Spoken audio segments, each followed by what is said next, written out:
In this lunch hour, NMH at 1 will bring you the news making headlines in Namibia's local communities across the borders of Africa and international stories from across the globe.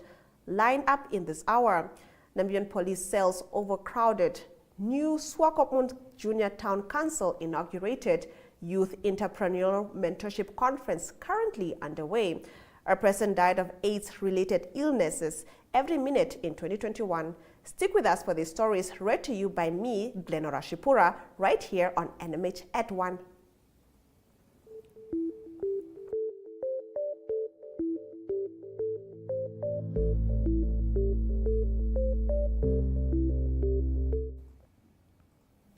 In today's midday news update, Africa has the potential to become a key player in the global energy market, and the continent should embark on policy convergence and regulatory reforms to unlock the potential of renewable technologies in green hydrogen.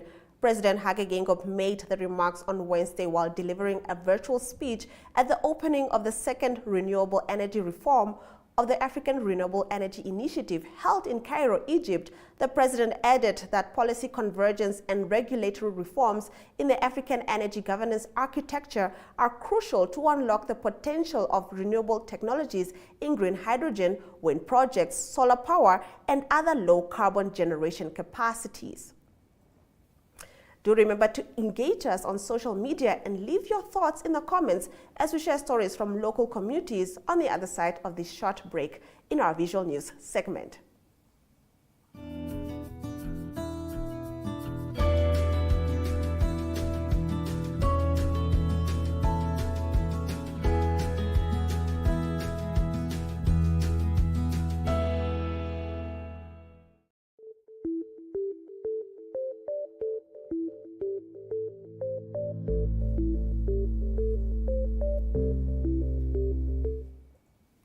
Getting into today's visual news, Inspector General of the Namibian Police, Lieutenant Sebastian Daitunga, during the official opening of the Police Senior Command Conference, which is currently taking place in Rundu, shared some of the challenges the police is faced with.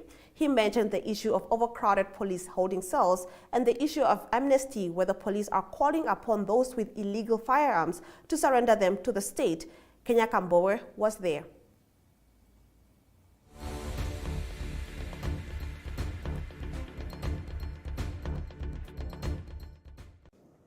It is of concern, Honorable Minister, to note that the Namibian Police Force holding cells meant for the accused persons before their first appearance in court are heavily congested, and the burden on the police to carry out their core mandate of combating crime due to the remand custody and the higher number of detained illegal immigrants.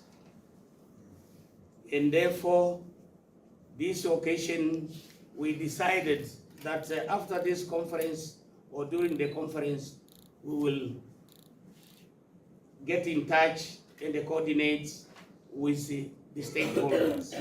And in this case, the Correctional Service, the Namibian Correctional Service, and the other stakeholders in the criminal justice system to see how we are going to discongest the cells that are overcrowded.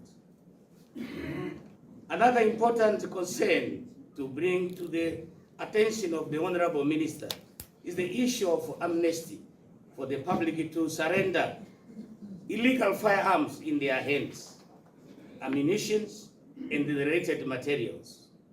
Honorable Minister, the process has commenced, the gazetting was already done, and the next step is for the Honorable Minister to launch the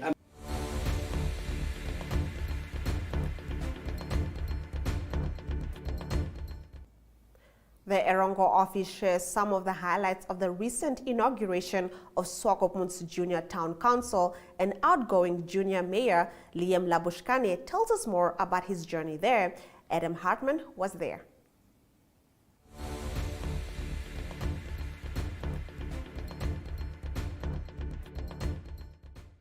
We are gathered here this afternoon to celebrate the young people who have dedicated their time, effort, skills and talent during their tenure as junior councillors and to officially welcome our new members. Previously, the Public Relations Officer and the Deputy Mayor spoke about the projects we did and how important it was for the community and ourselves. The projects we completed in the past year sparked a great flame in our hearts, a flame that has many names like love, hope, respect, and many more. One of the JTC's missions is to become a respected organization among the youth and in the community in general. And I personally believe that as we achieved this year, as we've accepted 12 new members to our JTC family. However, the council lost 3 senior members due to the new AS curriculum. The new curriculum has made my job as the junior mayor very difficult because of the complications that follow with it. A student can only be part of the Junior Town Council when they're enrolled in a school in Swakopmund. Therefore, students are forced to move to different towns in order to complete their AS course because there is no school available to teach them. If students don't manage to complete their AS, they are left with one option, and that is to go work. There is no internationally accredited university that will accept them. The Namibian students are forced to complete this very difficult course in a few months, whereas schools overseas make it a 2-year course. As I stand in front of you all, I was once a public school AS student myself. I've seen these complications, and just to remind you how difficult it was, I was originally in a class of 84 students and only 20 made it. I hope this matter is dealt with as soon as possible. If we wish to have a prosperous future for our country, we should start with correcting the educational system.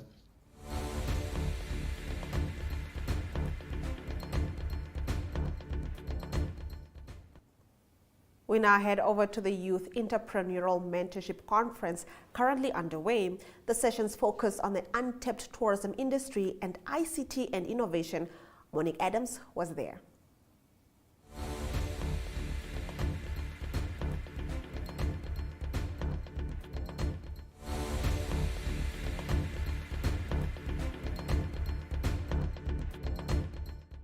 The Youth Entrepreneurial Mentorship Conference and Expo of 2022 is hosted in Lüderitz in collaboration with Konrad Adenauer Stiftung, National Youth Council, Namibia Facility Management, and the University of Namibia at the Lüderitz Waterfront Development Company. They will be showcasing inclusive mentorship programs for young Namibian entrepreneurs and educational networking for sustainable youth development in Lüderitz and all over Namibia. It's a 3-day conference and it looks exciting and promising with different types of stalls that offers different types of products and services that is owned by youth. The Namibia Facility Management in a statement said that the expo will give the young entrepreneurs a stage to inspire upcoming, like-minded and enthusiastic business entities.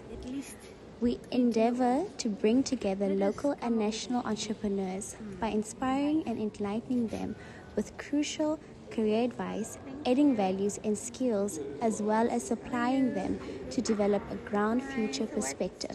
We are empowering the Namibian youth, they added. The closing date for the applications of the expo was the 21st of July. The theme is youth participation in the Namibian economy by taking full advantage of African continental free trade area through entrepreneurial innovation.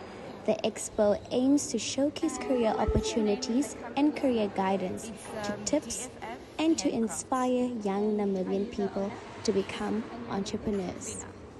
Now we are on day 2, which is the 28th of July, a Thursday, and the sessions are the following: the untapped tourism industry, ICT and innovation, project investments and business opportunities, manufacturing, technical, and vocational training. A total of 679 Namibians died by their own hand between January 2021 and May 2022, according to Namibian Sun. These and more stories on the other side of the break.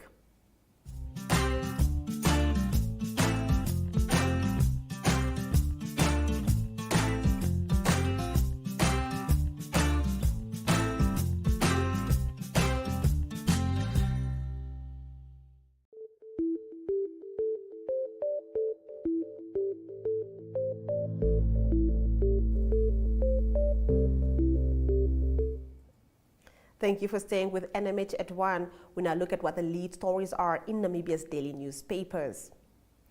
A total of 679 Namibians died by their own hand between January 2021 and May 2022, according to Namibian Sun's page 1, with the majority being male adults. Of the number, 91 were female adults, while 29 were children, 18 boys and 11 girls. Deputy Health Minister Esther Munyangwe stressed that in Namibia, which has the fourth highest suicide rate per 100,000 people on the continent, different interventions for men and boys should urgently be put in place. Another concern that has reared its head is suicide pacts, where 2 or more people decide to take their lives at the same time.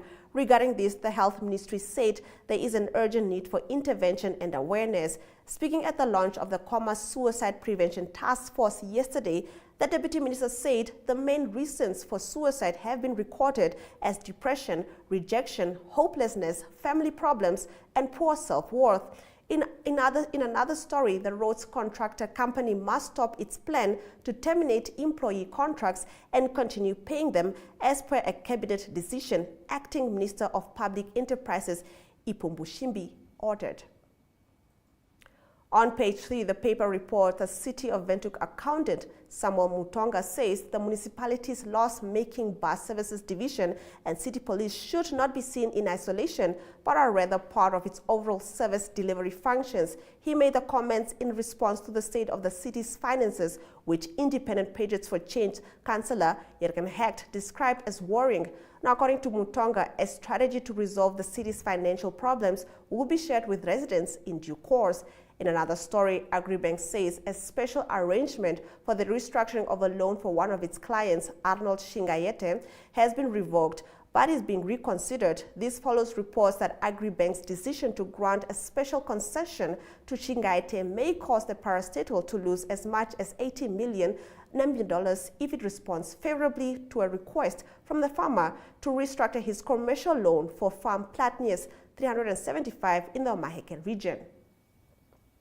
On the Afrikaans Daily page 1, it reports that civil servants will vote today and tomorrow whether they want to go on strike while schools are closed for these 2 days. More than 100,000 civil servants from 8 o'clock this morning until 5 p.m. There are 150 fixed voting points and 98 mobile voting points for teachers, medical staff, and other civil servants to use the polling stations closest to their workplaces, according to Eben Nashandi, Executive Director in the Office of the First Minister. Both days are normal working days for public service workers. The civil servants must arrange to go and vote without stopping work, he says. Republicans zooms in on the community of Luderitz, which is furious about a sword stolen from the coastal town. The brass sword was the last mounted against a stone in front of the town council building for 60 years. A social media search to locate the missing sword was launched, and the community is encouraged to help in this search. In another story, a swarm of about 40,000 bees were on Monday removed out of the tail of a light aircraft at Eros Airport. Since the bees had made themselves at home in an unusual place, they needed help from the beekeepers in Namibia and South Africa. The owner of the plane, Heiko Marshall, has the plane outside the plane hangar parked. He was doing repairs, then he noticed the bees. As the bees became more, he put it on the social media platforms of the aviation community. Now, the Allgemeine Zeitung also reports that Namibia has one of the highest suicide rates. Suicide appears to be a growing problem for the country, as statistics show that 679 people took their own lives between January 2021 and May 2022. The north and the center of the country appear to be the hardest hit, with the Omusati, Ohangwena, and Khomas regions recording the highest number of suicide deaths. For the first time, a conference will be held with the main objective of bringing African youth together, creating links that will promote intercontinental tourism and the offer as an African entity to the world, reports the Allgemeine Zeitung. We'll continue with more newspaper review right after the break.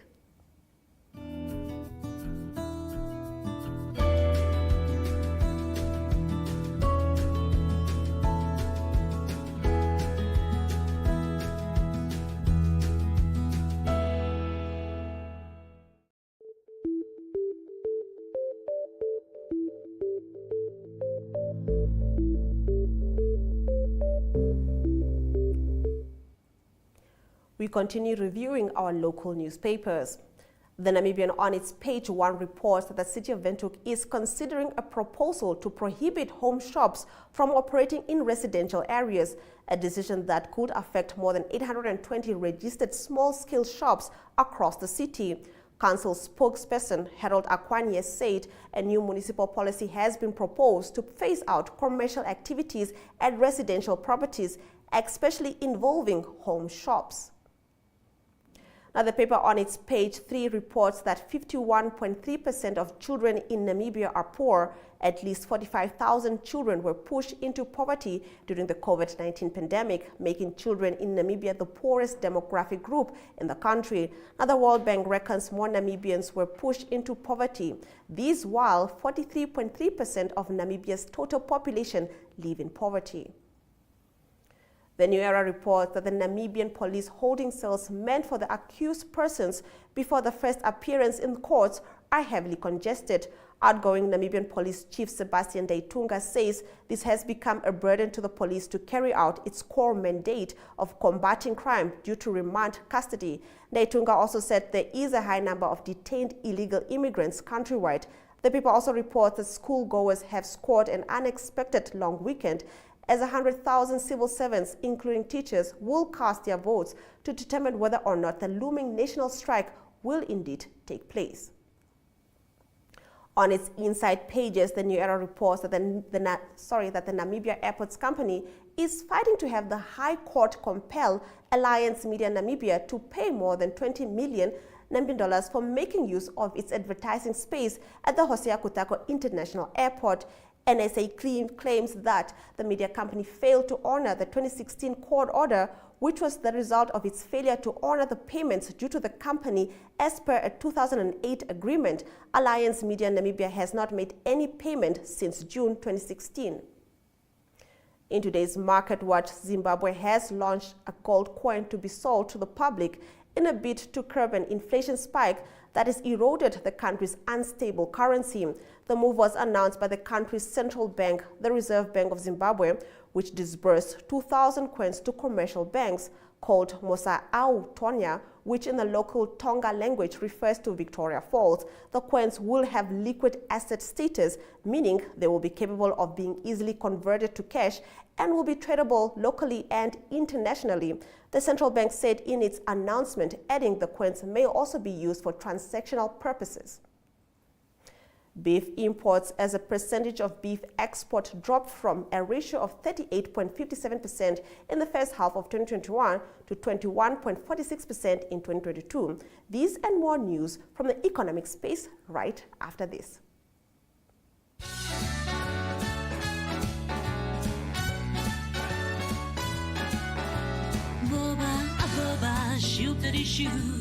I'm so lost, so loopy over you. Baby, bubba, shoot-a-dee-shoo. I'm so lost, so loopy over you.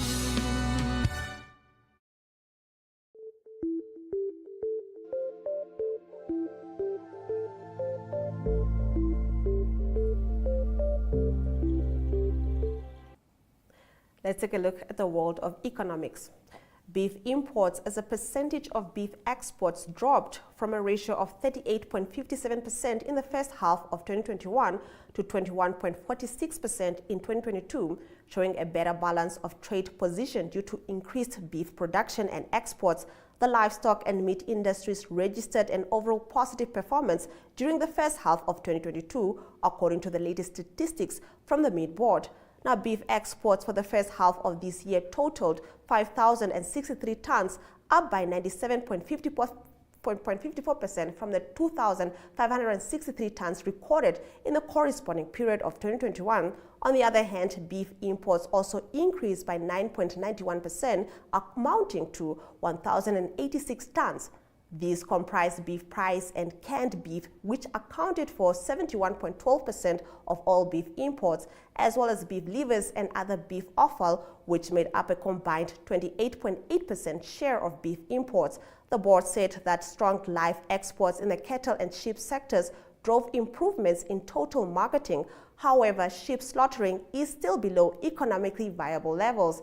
Internationally, COVID-19 restrictions have resulted in stockpiling of beef by large beef exporting countries, which has stifled the growth of export earnings, the Meat Board said. It said that cattle marketing year-to-date improved by 20.33%, leading to a phenomenal 97.5% increase in beef exports, with the EU as the leading importer of Namibian beef. A total of 121,555 cattle were marketed during the first half of this year, which is a 20.33% growth from the level observed in the first half of last year.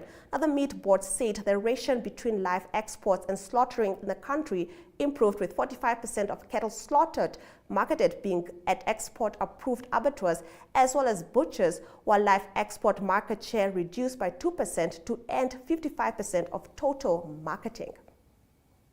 In our next story, opportunities are increasing for Namibia to position itself as an alternative logistics gateway for Southern African Development Community countries, but the lack of government officials and short operating hours, 12 hours a day, have led to congestion at the borders. There is therefore a need to enable 24/7 operations and streamlining activities at the borders to reduce congestion and health risk, the World Bank and the International Finance Corporation have said. The two global lenders, in their recently released country diagnostic report, said if more time for work is allowed, border crossing efficiency would improve, and also along the trade corridors. In addition to time, the report also stressed that there is a need to enhance staff capacity at the borders and upgrading border infrastructure to reduce border bottlenecks. Namibia has been mulling over a one-stop border post concept for some time, with Namibia Revenue Agency Commissioner Sam Shivute and the Minister of International Relations Netumbo Nandi-Ndaitwah stressing its importance, especially in Zambezi region, where trade flow into the rest of Africa is not efficient. Let's take a look at our economic indicators.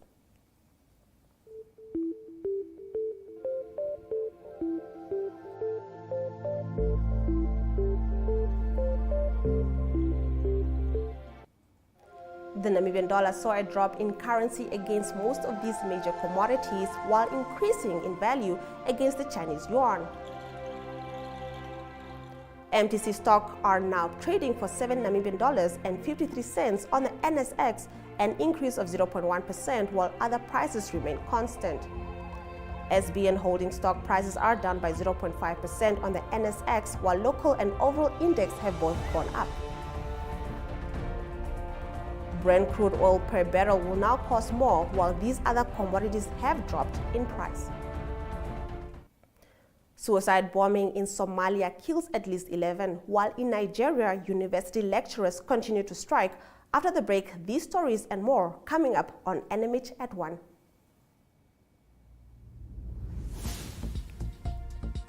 Sunset News is a daily news show focusing on national headlines as well as international news. If you'd like to feature your brand or campaign on this platform, please contact sunset@synergy.com.na. Sunset News. Don't end your day without us.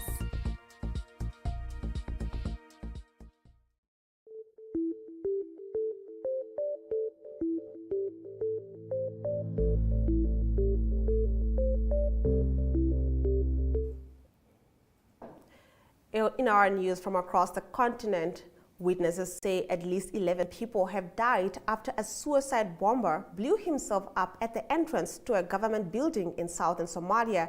District Commissioner Abdullahi Ali Wafu was among those killed in Wednesday's attack. The Secretary General of the Marka Town Administration in the Lower Shabelle region, Mohammed Osman Yarisowo, told the Associated Press by phone, "Minutes after we had concluded a meeting we had at the district headquarters and were on our way out, we found an unknown man approach us and blew himself up." Yarisowo said, adding that the commissioner's bodyguards, traditional elders, and women were also killed. Now, the Somalia-based extremist group Al-Shabaab claimed responsibility for the attack. Marka is about 100 kilometers south of Somalia's capital, Mogadishu. Witness Hassan Abdullahi confirmed to the AP by phone that 11 people, including the district commissioner, had been killed. "I heard a huge blast. I ran towards the explosion scene. I've seen with my own eyes several bodies and remains of human flesh scattered on the ground," he said.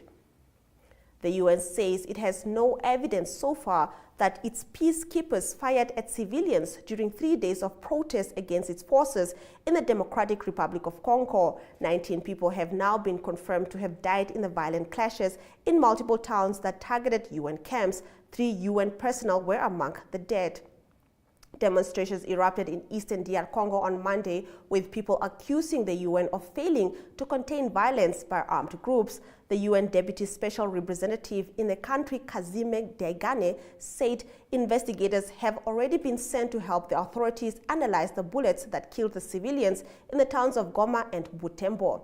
Mr. Diegane said initial findings, however, showed that the UN peacekeepers exercised restraint as protesters stormed into their bases and burned vehicles, offices, and looted food stores. Demonstrators have accused Congolese security forces of killings. This comes even as the civilian death toll increases after 4 protesters were electrocuted on Wednesday in the city of Uvira when troops fired shots that hit an electric cable which fell on them. Now, the UN Security Council has condemned the violence and asked the Congolese government to fully investigate and prosecute those involved. Public university lecturers in Nigeria who are currently on a strike over pay have called for a law to regulate the children of government officials studying abroad. If this is done, it will build a better society by developing formidable educational institutions and improve funding of the university system in Nigeria. Kingdom Tombra, chairman of the University of Niger Delta Wilberforce Island chapters of the Lecturers Union, is quoted as saying in the People's Gazette paper, "If the rich and poor go to the same university or the institution, I don't think the strike will occur again." Mr. Tombra continued. Children of many public officials have gone to university abroad, including the children of the current president and vice president. The Academic Staff Union of Universities has been on strike since 14th February, leaving many students in limbo. A 2020 strike by public university lecturers lasted 9 months. Now, the Speaker of Nigeria's lower house has apologized after tweeting pictures of himself at Harvard Kennedy School while universities back home remained closed over a lecturer strike. Nigerian universities have been closed since February after lecturers accused the government of reneging on agreement on their allowances and improved funding for public universities.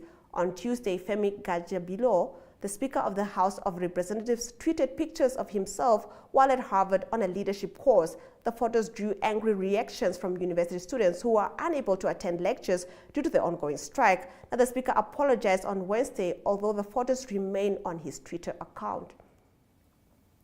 New UN AIDS data shows that 1 person died every minute from an AIDS-related illness in 2021, while India, a health official, is being investigated after vaccinating 30 students with a single syringe. This story is coming up on the other side of the break.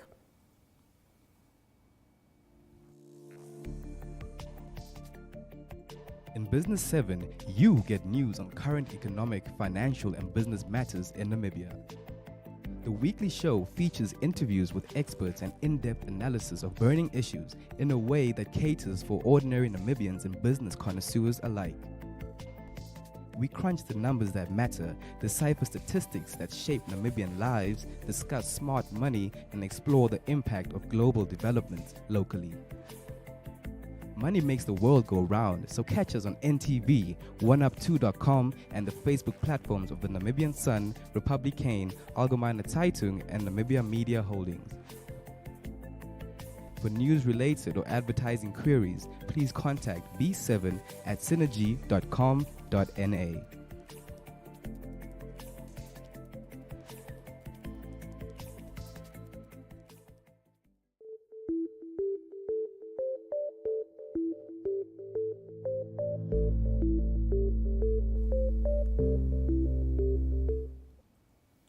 New UN AIDS data shows that one person died every minute from an AIDS-related illness in 2021. It also estimates that every 2 minutes in 2021, an adolescent girl or young woman was newly infected with HIV. The report, In Danger, was released at this year's Global UN AIDS Conference in Montreal, Canada. Globally, women and girls accounted for 49% of all new infections in 2021. However, in sub-Saharan Africa, they accounted for 63% of all new infections in the same year. At least 1.5 million people were newly infected with HIV last year, according to the data. Now, the report further shows that new HIV infections are rising where they had previously been falling. The data revealed in this report will disturb and shock, but the report is not a counsel of despair. It is a call to action. Failure would be fatal, but it is not inevitable. We can end AIDS by 2030, but the curve will not bend itself. We have to pull it down, said Winnie Bayanyima, the UN AIDS Executive Director. Globally, there are 38.4 million people living with HIV. Eastern and Southern Africa bears the highest global burden, with more than half of those with the virus recorded to be 20.6 million being accounted for in this region. Now, a health official is being investigated for vaccinating 30 students with a single syringe in the central Indian state of Madhya Pradesh. The incident took place in a school in Sagar district where children were being given COVID-19 vaccines. India's health ministry mandates a one needle, one syringe, only one time protocol for COVID-19 vaccines. India has administered over 20.03 billion COVID-19 vaccines so far. Single-use disposable syringes are widely used in India to avoid the spread of deadly diseases like HIV. However, there have been multiple incidents in the past where a single syringe has been reused in hospitals due to a shortage of equipment. Jitendra Rai, who was vaccinating the children, told media that he was only given one syringe by the health department and he was just following orders. Parents who had accompanied their children spotted the issue and reported it to the school authorities. When state officials reached the school, Mr. Rai was missing from the school and his phone was turned off. The state's health department has registered a case of negligence against him. Meanwhile, it has also started an inquiry against the official responsible for dispatching equipment for the vaccination drive. Now, a spokesperson from the opposition Congress party has demanded that the state's health minister should resign over the incident. India is the second country after China to have crossed the 2 billion COVID vaccines mark. After the break, we'll be taking a look at our local sports news.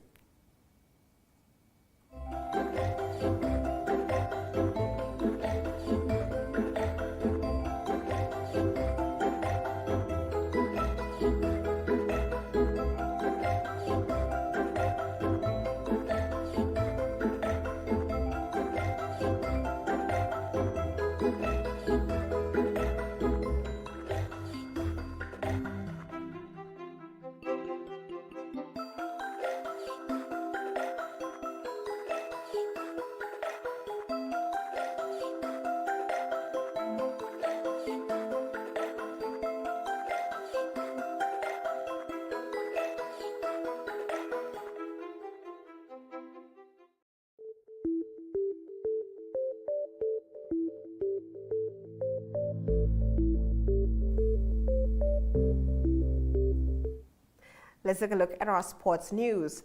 Namibia's National Olympics Committee President Abner Huahub has called for positive vibes as Namibians gear up to compete at the 2022 Commonwealth Games in Birmingham, England. The last group of Namibian athletes competing at the Commonwealth Games arrived in England on Tuesday. We have now all arrived safely in Birmingham and were officially welcomed at the village on Tuesday afternoon around 6 p.m. The Namibian High Commission and her third secretary were present at the welcoming ceremony. Huahop said the athletes were also expected to have received their spikes by yesterday after the boxers received their gear.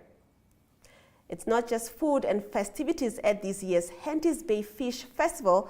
There will be something for the sports spirit too, such as the annual Mini Dash mountain bike race and the fun run organized by the private Christian school Henties Bay. Organizer Retha Audendal said that the race was always held around October, but it started clashing with the preparation of athletes who want to participate in the Desert Dash a month or two later. So this year, it was decided that the race and run is done with the annual Fish Festival to add some activity and feed to the town's traffic over the weekend. Now, the event consists of 5 categories to choose from: a 30 kilometers and 10 kilometer Ironman that consists of a combo of running and cycling, a 30 kilometers and 10 kilometer mountain bike race, and a 5 kilometer fun run. The Namibia Special Olympic female football team will be traveling to Detroit, USA to compete in the Unified Football Sport Championship. Detroit will welcome over 300 footballers from over 20 nations to compete in football, the world's most popular sport. The Special Olympics Unified Cup is slated for 31 July to 6 August. Special Olympics Unified Sports is uniquely inclusive because teams are comprised of footballers with and without intellectual disabilities playing together. Eliezer Amuthitu is ready to lead his team to victory. Do stay tuned for our international news.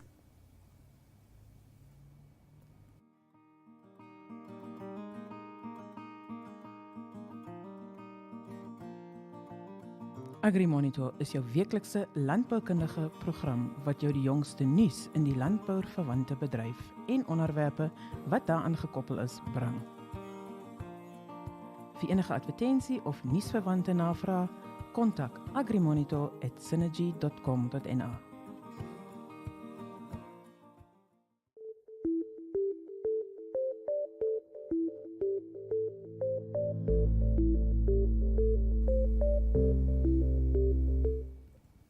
Let's take a look at our international sports news.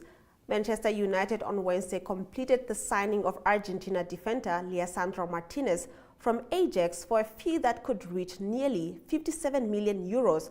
The 24-year-old, who won 2 Eredivisie titles under new United boss Erik ten Hag in Amsterdam, has signed a contract until 2027 at Old Trafford with the option of a further 12 months.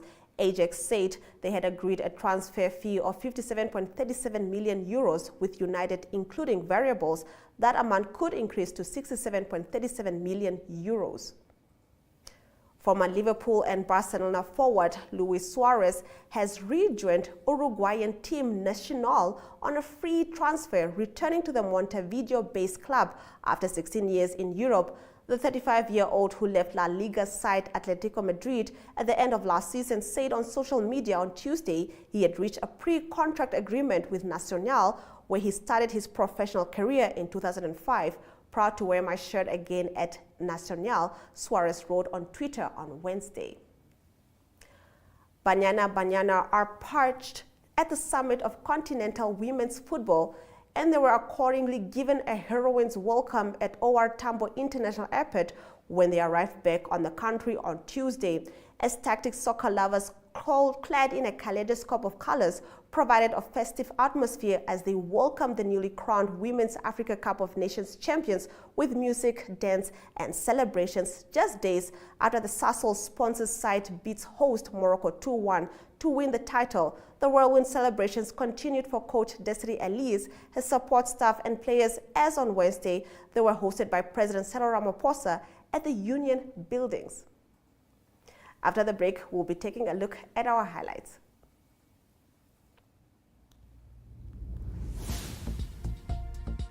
Sunset News is a daily news show focusing on national headlines as well as international news. If you'd like to feature your brand or campaign on this platform, please contact sunset@synergy.com.na. Sunset News. Don't end your day without us.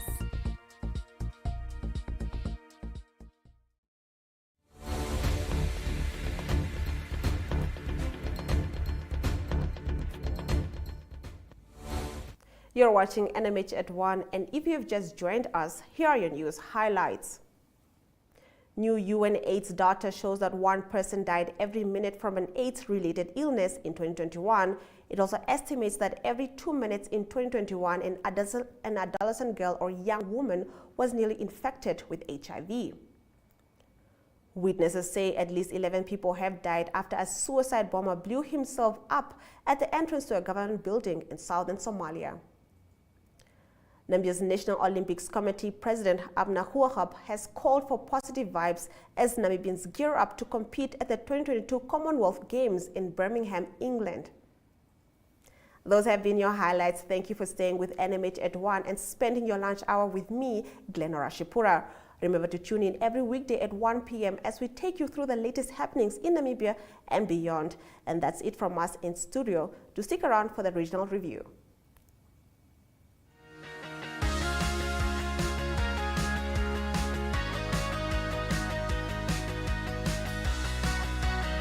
Good day viewers and welcome back to yet another episode of the Regional Review. My name is Desiree Gassis and I am the NMH correspondent for the Central North.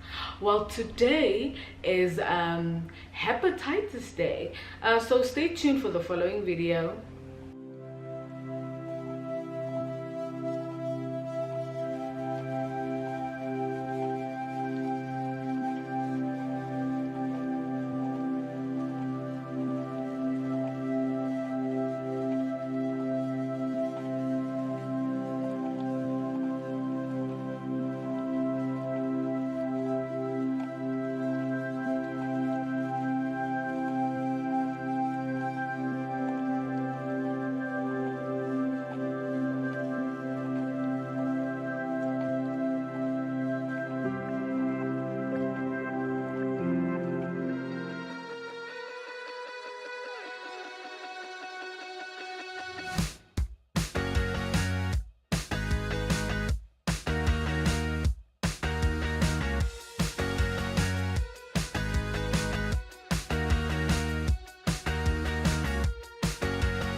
Well viewers, thank you so much for staying tuned. While moving on to our news segment, first in our news segment we did have the Cheetah Cement strike, a strike that has been going on for about a week now.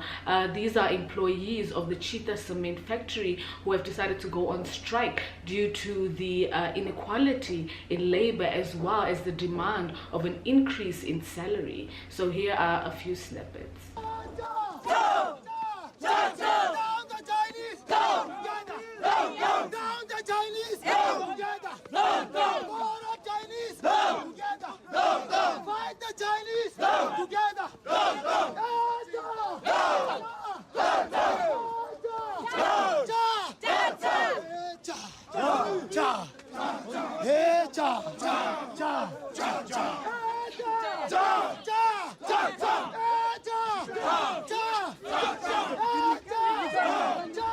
Well, moving on to our second part of our news segment, we did have the Kiri shop, which is located in Tsumeb. I think it is safe to say that you can say the Kiri shop is a jack of all trades if it was a person. We did have a chat with Tarina now, who is one of the managers of the Kiri shop. She told us a lot about what the Kiri shop is, who they are, what they offer, and a lot more. So stay tuned for that.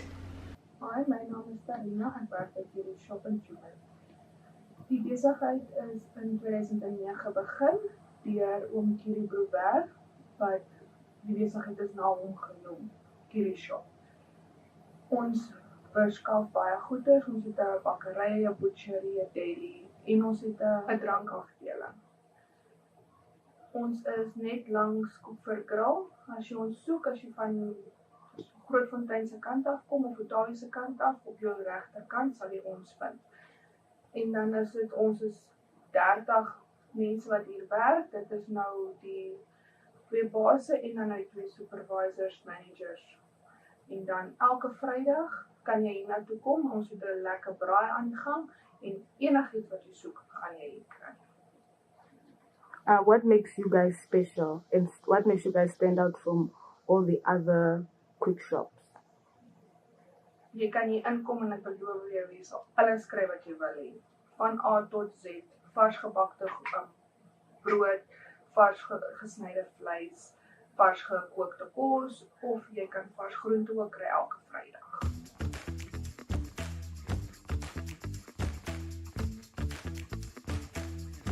The Sederland publication focuses on the southern region of Namibia, highlighting the activities that have an impact on different cultures and circumstances on the communities, as well as focusing on the role players responsible for the economic and social upliftment of these communities.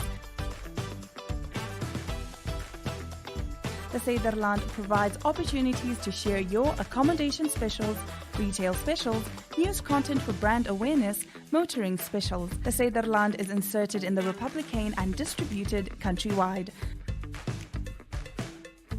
Contact Republican at synergy.com.na.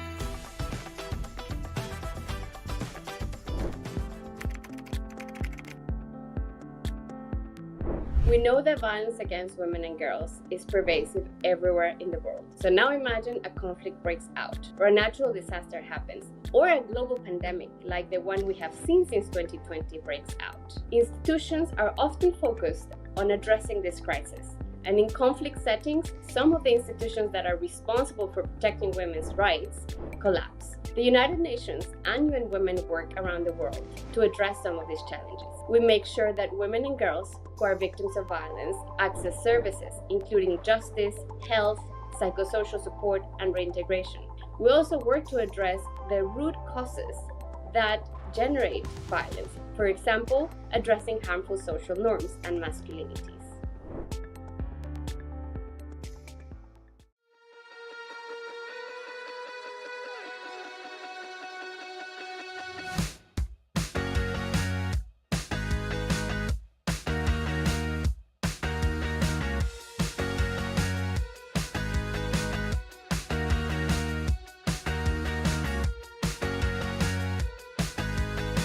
Well, viewers, moving on to our interview segment, we did have an interview with Brian Chihero, who is also a part of the Mine Workers Union of Namibia, who are working with the Cheetah Cement employees in the strike. He told us a bit more about what the strike is about and what the employees aim to gain from going on the strike.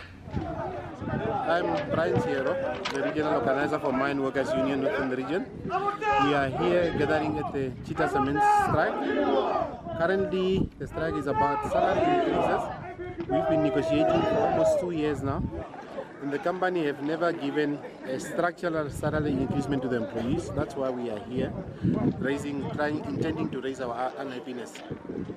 So, in response, we've realized that the company, after receiving the notice of a strike, they have opted to issue retrenchment notices, which we see it's just an attempt to frustrate the process, because no engagements was done with us pertaining to the strike.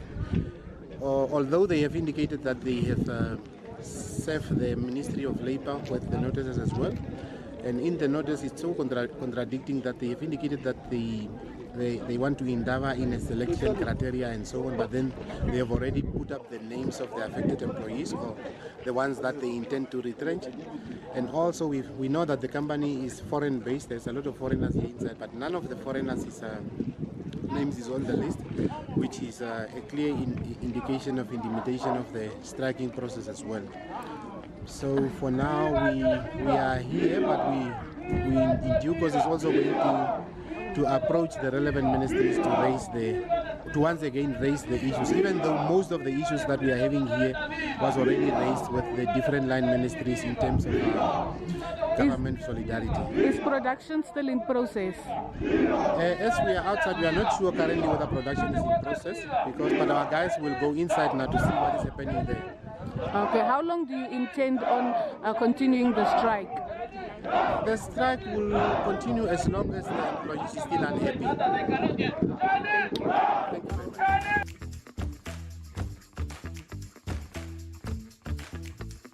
The Talent Tech Focus will be published across our 3 daily publications, Republikein, Namibian Sun, and Algemeine Zeitung, offering nationwide distribution of A3 tabloid copies and additional coverage through a high-gloss tabloid-style magazine. The Talent Tech Focus will showcase the front-runners in the telecommunication and technology fields, offering innovation to the local market and aiming to showcase both established and emerging players in the areas of tech, software, and digital product and service provision.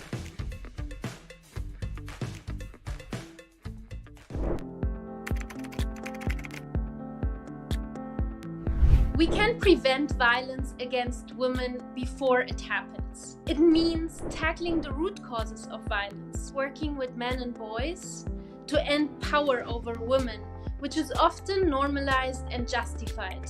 Transforming these root causes and preventing violence needs political commitment and leadership, laws and policies that promote gender equality, investments in women's organizations, and resources for prevention work. But prevention also starts with you. You can start by educating yourself. Speak out when you get a chance, advocate for survivors' rights, and always listen to survivors.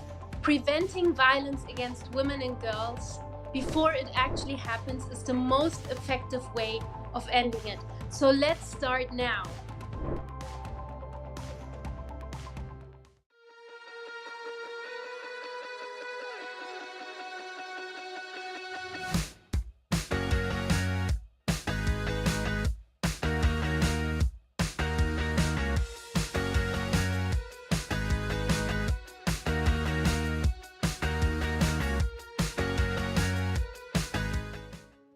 Taking a look at the weather for the central areas, Okahanya is sunny and somewhat windy, with mostly cloudy conditions expected tomorrow.